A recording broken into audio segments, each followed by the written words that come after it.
এইবাৰ তৃতীয়বাৰৰ কাৰণে যদি বিজেপি আহে তেনেহ'লে এজন পিয়ৰ বিজেপি মানুহ মুখ্যমন্ত্ৰী হ'ব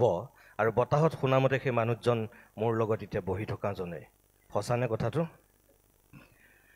চাওক মই সদায় ঈশ্বৰক প্ৰাৰ্থনা কৰোঁ যে ভগৱান हमको इतना ऊपर मत चढ़ाओ जो हम नीचे ना उतर सको ইমান ওপৰত উঠাই দিব তললৈ যাতে মই নামি আহিব পাৰোঁ তাৰ সুযোগটো নিশ্চয় আপুনি ৰাখিব মইতো এনেকুৱা কথা সোধা নাই যে আপুনি ভাৰতবৰ্ষৰ প্ৰধানমন্ত্ৰী দৌৰত আছে নেকি বুলি আপুনি অসমৰ এটা দলৰ সভাপতি সৰ্বানন্দ সোণোৱাল সভাপতি হৈ যদি মুখ্যমন্ত্ৰী হয় দিলীপ শইকীয়া সভাপতি হৈ মুখ্যমন্ত্ৰী হ'ব নোৱাৰাৰ কথা কি আছে কিছু বছৰ আমি অপেক্ষা কৰিম পিছত দেখা যাব কিছু বছৰ আমি অপেক্ষা কৰিম অপেক্ষাটো কিয় কৰিব বিচাৰিছে বৰ্তমান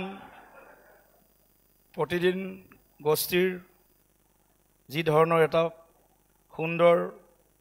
আপোনালোকে কাৰ্যসূচী লৈছে অসমখনক আগবঢ়াই লৈ যোৱাৰ কাৰণে যে অসমখনক ভালকৈ আগবঢ়াই লৈ যাব লগা হ'লে অসমখনৰ সকলো সমস্যা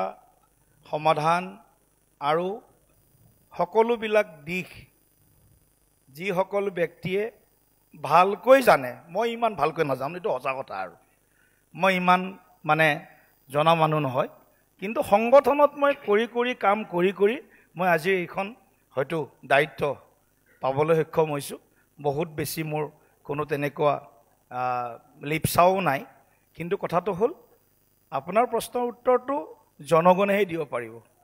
এইটো প্ৰশ্নৰ না আপুনি উত্তৰ দিব পাৰিব না আপুনি প্ৰশ্ন কৰিলে সুদুত্তৰ মই দিব পাৰিম অসমৰ জনগণে এইটো প্ৰশ্নৰ উত্তৰ দিব মইতো উত্তৰ দিব নোৱাৰে আৰু মই ভাবো অসমৰ জনগণেও উত্তৰ দিব নোৱাৰে এইটো উত্তৰ আপুনি